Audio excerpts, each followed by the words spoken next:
This week on the Deep Leadership Podcast. Success in entrepreneurship and success in being a leader involves you being healthy. And whether you're a hard charging gym rat or a femme fatale killer in the sales world, your skin is your largest organ. Stop putting garbage on it.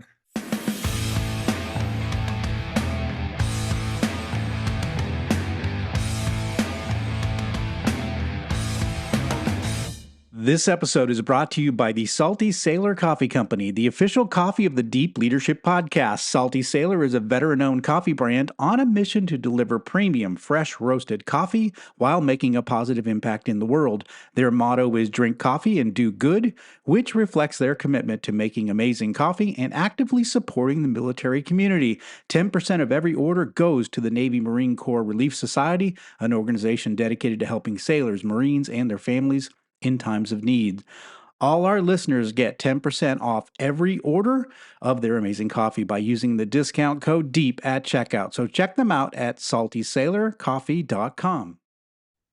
Welcome to the Deep Leadership Podcast. Today I'm joined by Charles Mayfield. Charles is a father, best-selling author, entrepreneur, and risk management strategist. He is the founder of Farrow Skincare, a lard-based skincare brand that was launched following Charles' unique experiences as regenerative farmer and health enthusiast. Prior to launching Farrow, Charles started Mayfield Pastures, a regenerative farming enterprise focused on producing high-quality pasture-based meat. In addition to his farming background, Charles is also co-author of the Paleo Comfort Food cookbook series, and I'm excited to have him on the show to discuss how his nutrition, culinary, farming, health coaching, and risk management experiences provided him the perfect talent stack to start up a skincare brand. So, Charles, welcome to the show. John, it's an absolute pleasure to be here. Thanks for having me. Absolutely. It's so great to have you on the show. We know each other outside of the podcast. So, and I'm excited to talk about your company because I think it's a phenomenal company and the products are amazing. So, so I thought it'd be great to have you on the show and talk through a little bit about how you started the brand, why it's important, and again, how your talent stack made you uniquely qualified to do this particular entrepreneurial venture. But first of all, tell us how Farrow Skincare came to be. Well, the really short answer is I got an awful sunburn, which most folks can relate to, and candidly, in an act of curiosity and desperation, I decided to treat it with lard from pigs I was raising at the time. This was July 5th, 2019. I'll never forget the day, and I have had a couple of really epic sunburns in my life, and decided to cover my skin in the lard from pigs I was raising that I had in my refrigerator. I was using it to cook and fry foods. And John, I put it on, and then I put it on again the next morning. And for your listeners that have had a really epic sunburn, I got almost instantaneous relief. But more importantly, in a couple days, the sunburn was gone, which was nice. But I never peeled. And I've had an interesting sort of nutritional journey with paleo and all these other things. And so whenever you make a lifestyle or dietary change and you feel the effects, you pay attention. And so, man, when I watched my skin like a hawk for 3 or 4 weeks, and when I never peeled, that was really a light bulb moment for me. Well, it's interesting. Did you obviously it didn't expect that high level of performance, but did you start looking at the research behind lard and how it potentially could help skin or just was there just this aha moment like this is something here. This is something that people aren't talking about or thinking about. Yeah, great question. The research has all happened after the fact. The I love it. well, the more expansive story is I grew up. My mom's from Mobile, Alabama, and so we would go down there and spend a week or two in the summer. And so just inevitably there's sunburns, and I come home with this just awful sunburn, and there was a little tick in my head. My mom would keep aloe vera Yeah. in the refrigerator on those trips. So if you did get, barbecued, you had this really cool, uh, cream to spread on. And outside of that, it was just, it's fat. I work with lard all the time cooking, and so you're constantly getting it on your hands, and you end up just rubbing it on your face, or that's at least that's what I was doing. And yeah, beyond that, it was just problem, potential solution. I live in a small town, and so the medicine cabinet was empty to begin with. So the drugstores are closed, and so yeah, it wasn't much beyond that. And of course, I've done a lot of research since then as it relates to pigs and lard and how similar they are to humans. And but most importantly, it worked. And so I love that. I mean, yeah. it's like you found something that worked. You do the research, you find that there's something here. What can lard-based skincare products do to help solve some of the problems in the skincare industry? Great question.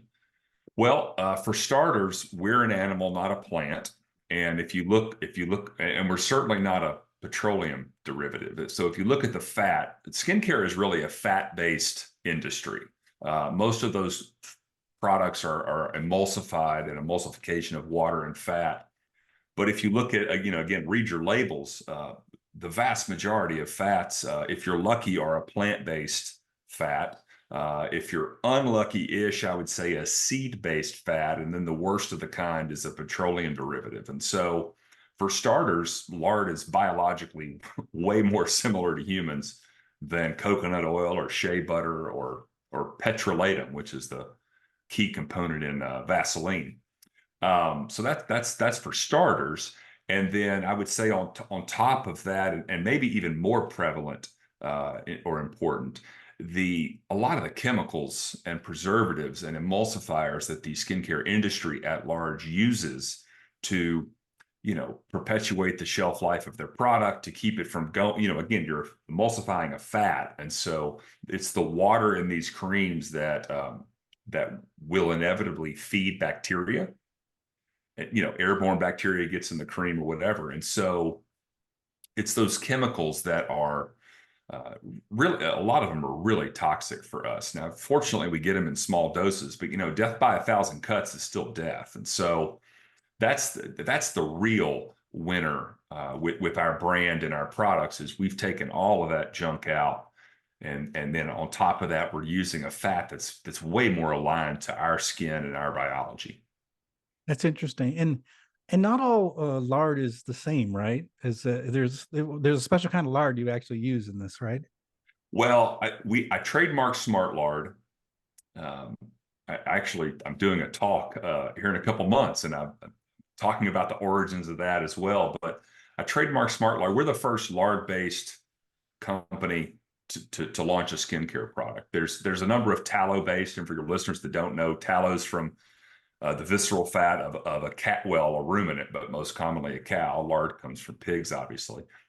And so there's some tallow products out there. But well, let me think about that. What makes lard smart? Yeah. Well, okay. So we're an omnivore. Pigs are an omnivore. We're a monogastric omnivore, and so we metabolize our diet and our environment very differently than an herbivore. Okay. And again, for your listeners that don't know, herbivores have a rumen, so there's fermentation involved with the metabolization of their diet.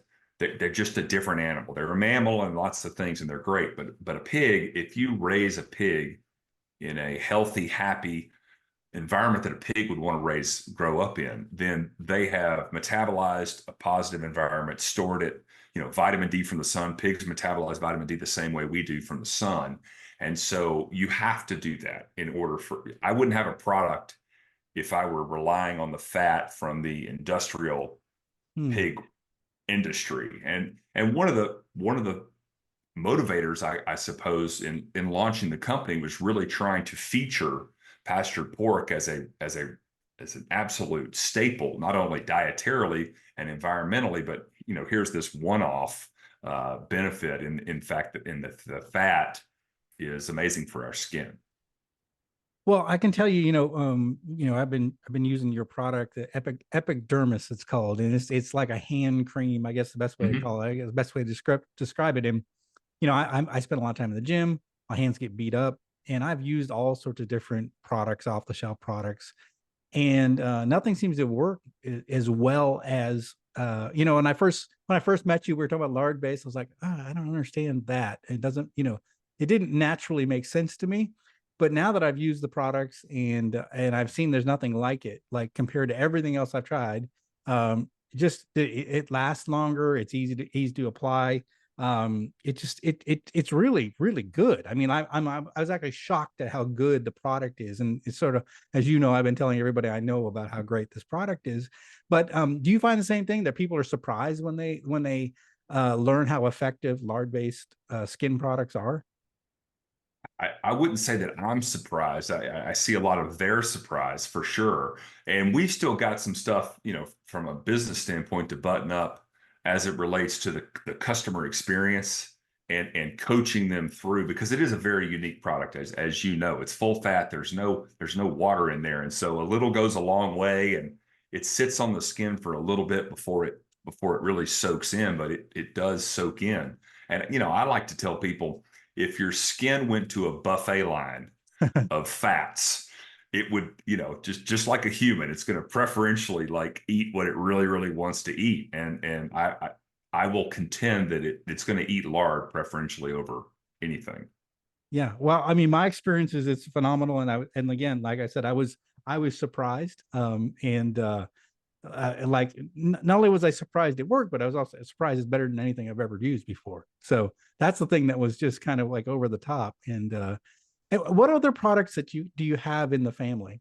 We have four products now. We're about to launch a soap in about a month or so, but we have Epidermis is the one that I think I sent you a number of them, but Epidermis is our portable Yep. pack wall. We launched with our what's called our total skincare bundle. And so it's three products. It's a face food, neck up, skin food, neck down. And then I included a sublingual CBD elixir. And so, CBD is a cannabis-derived, hemp-derived product. So there's a lot of people out there that I'd say there's equal curiosity, skepticism, and just don't know. But I would contend that it's an amazing molecule. This is the non-psychoactive compound in the cannabis or hemp plant, and it's been shown to reduce inflammation, assist with sleep, really sort of from the inside out, encourage your body to get to a state of homeostasis. And of course, our skin needs permission to thrive, just like our organs and every part of our body. And so I tell, not a lot of people use our elixir, but I think that's probably a me marketing problem. But yeah, so we have four products right now, and you can buy them separately. They're not all bundled together, but that's it. That's fantastic. Well, like I said, I mean, I've mostly just used the Epidermis, and so need to try the rest of them. But so tell us a little bit about, because it's interesting because the company came about because of your experience with regenerative farming. Help us understand, for those that may not understand what that is. What is regenerative farming, and how is that a possible solution for many of our global challenges these days? Goodness. Well, we can go short and then expand on that. Stay short. At its core definition, this is my definition. There's a lot floating out there. Yeah. At its core definition, I would say that regenerative farming is the best and most efficacious way to build soil. Mm. Okay, so in nature, soil is built. If you think about like the Corn Belt of America, those soils were built by herding herbivorous ruminants, the bison, followed by migratory birds, and they never stayed in the same place for very long because of predation, right?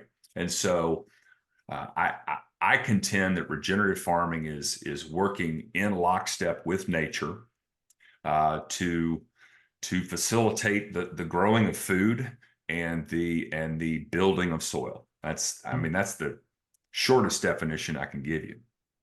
Well, it's interesting because I think we've all become aware of the massive amounts of chemicals that are being used in all the products that we use today. And I think more people are starting to recognize that there's something wrong with the things that we're putting on our skin, the things that we're eating, the things that we're exposed to every day. And so I think more and more people are trying to find more natural solutions Hmm. to their day to day. And it sounds like what you've discovered is that, yeah, there is natural ways to take care of the things that we need to take care of, that also are good for the environment as well. Sure. Well, and I like to look at the data. And the data tells us that we're losing, I forget, it's like 44 cubic tons of topsoil a day, Mm, right? And there are several global organizations. I don't remember if it was the WHO or maybe um, there's several organizations that have recognized we have like 60 harvests left globally. mm, And the problem with industrial farming is it's unsustainable. Yeah, mm, chemical fertilizers, again, back to this farming piece, chemical fertilizers, pesticides, herbicides, fungicides, all of these things well, they're killing our waterways as well, but um, they're terrible for the soil.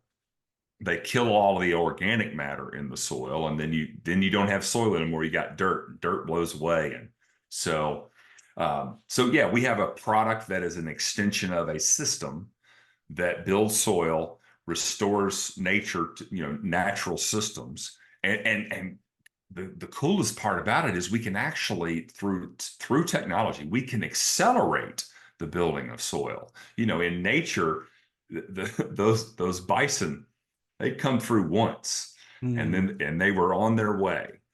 In a regenerative farming model, and of course we were a micro model, but you've got great example. White Oak Pastures, Polyface Farms are some really scaled up, bigger examples of what I'm talking about.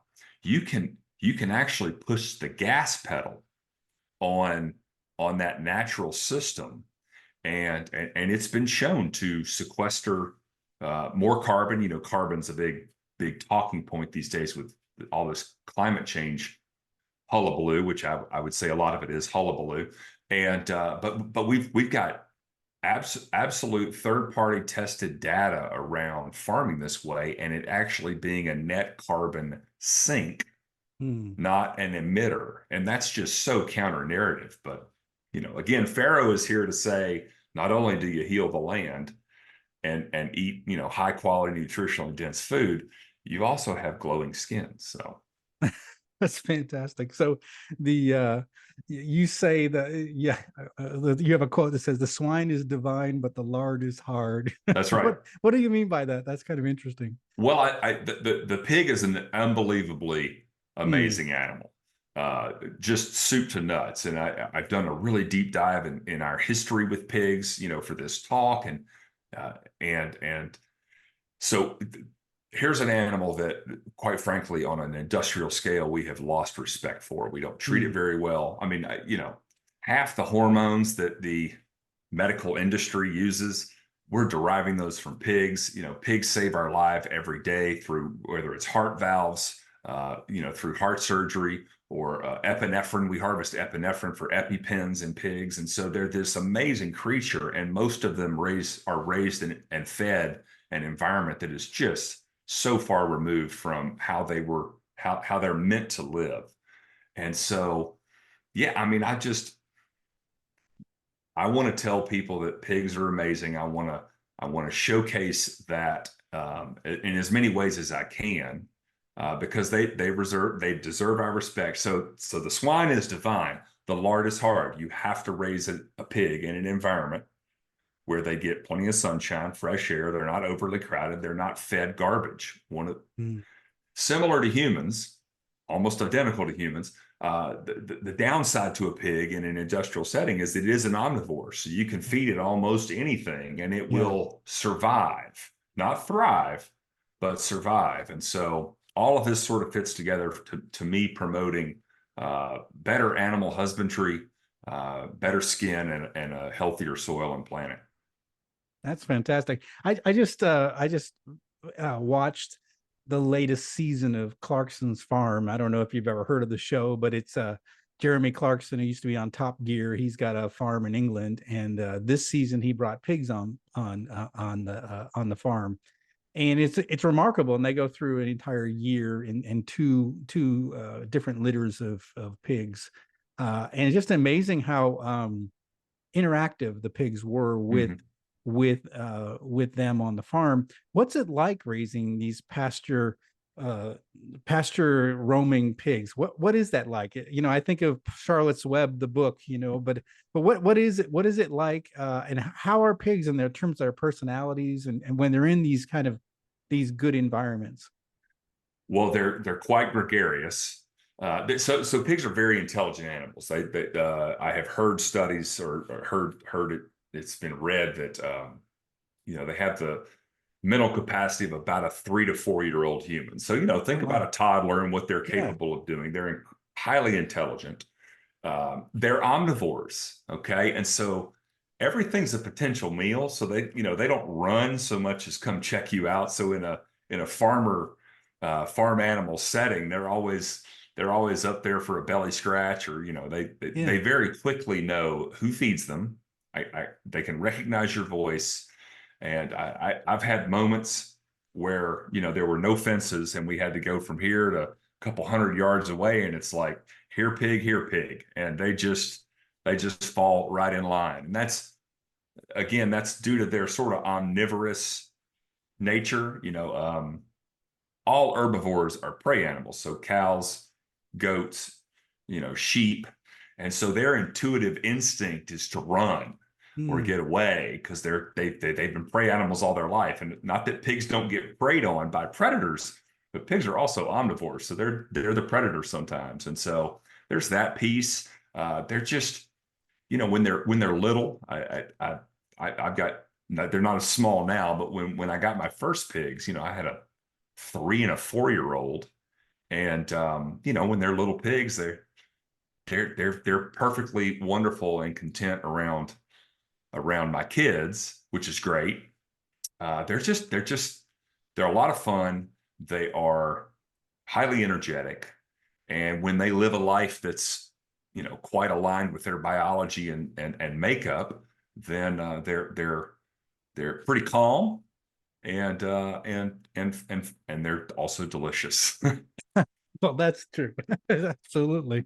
Yeah, I think like I said, having watched that latest season of Clarkson Farms, I have a new appreciation because they were fantastic, and just the amount of interaction. I was really shocked that, like you said, roll over and get a belly scratch. I'm like a Mhm. dog would. I was like, wow, I didn't realize that they were that interactive. So very interesting. Well, one of the things that was interesting about you is, and I mentioned it in the introduction, you have like a really unique talent stack that that you have a lot of different experiences. And I was wondering, how much did your talent stack play into the successful launch of this of Farrow? You have a lot of experience with farming. You have the health and fitness side of it. You've got all this stuff that sort of leads you into like being embracing this idea of a lard-based skincare company. So tell us a little bit about your unique talent stack and how that led you to success in this business. Well, I appreciate the reference term talent. Well, some of it is curiosity, and I would say an avoidance of orthodoxy has really served me well. Pharaoh wouldn't exist if it weren't this amalgamation of, culinary background, my fitness background. The CrossFit community is really what brought me to paleo, and we touched on it briefly too. The risk management. So during the day, I'm in the insurance business, and one of my favorite sort of target markets is consumer brands. And so um, I've been around a lot of consumer brands. I've seen a lot of consumer brands from infancy launch, and some go to the moon and some go away. That's the nature of the business. But yeah, I think a willingness, probably the willingness to just sit down and look at everything. Everyone. I live a non-siloed life is Mm. probably the best way to phrase it. And so, well, I shouldn't say non.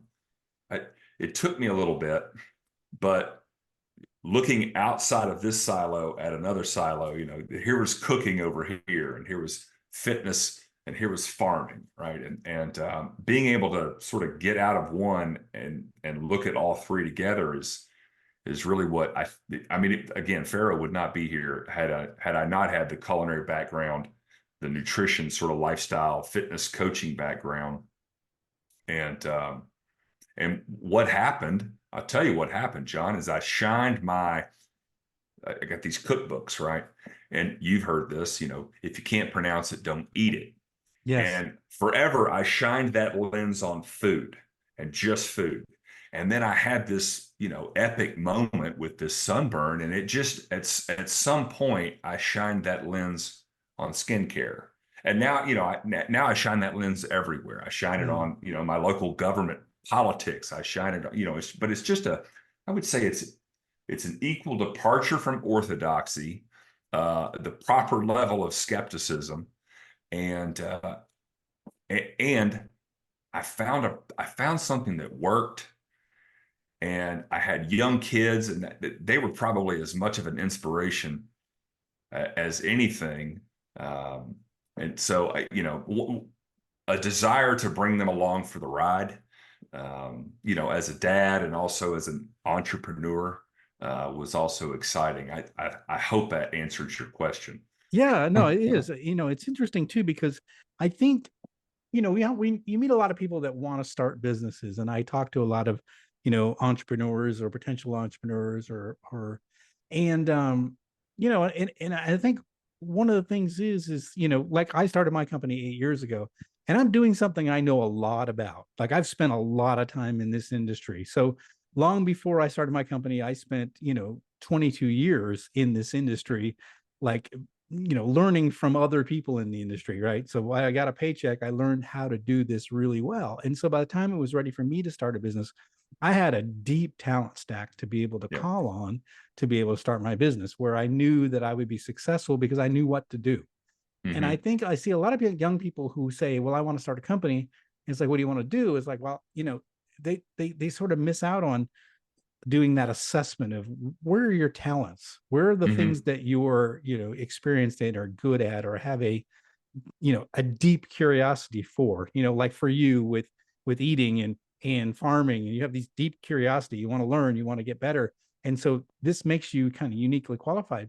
So I'm often telling entrepreneurs, like, for future entrepreneurs, what are your talent stacks, what are you good at, what have you experienced in, because I think if we can tap into that, we're going to be more successful, as you are with your company. So I don't know what, because I think that you have shown that if you embrace your talent stack, there's something unique that's there that you can take and run with it, like in this particular case, the Yep. skincare business. Well, I would say, and I'm saying this because this is what other people tell me. One talent I possess is storytelling. Mm, And with any business, with certainly with any business that involves a product, even if that product is virtual, you got to be able to tell a story. And what was interesting early on, and I still struggle with this to some degree, but I'm getting better at it, is I had zero experience in the skincare industry. mm, Now I yeah. have like this much, right? Just a skosh of it. But I had almost 15 years of experience in the health, wellness, nutrition world. I've got a boatload of experience in the financial and insurance risk mitigation world. But being able to, again, if it works, and I've been down the financial planning and insurance route, and I've seen, if you do this, it works, and I've seen that. And so I would tell any of your listeners, if you're thinking about starting, if there's something you're passionate about, but you've got a pretty shallow pond of experience in, just look to your other wins and your other experiences and draw on that to to push you into something new. Um, it if that makes sense. Yeah, absolutely. I think it's yeah, the skincare was a sort of adjacent to other things you're working on, but certainly all it led, all the other skills, all the other Yep. experiences sort of led to where that could be an option to you. So I said the same thing with people who are thinking about starting a company, what are the things that you have, and how can that lead you to something that might be adjacent or something very similar?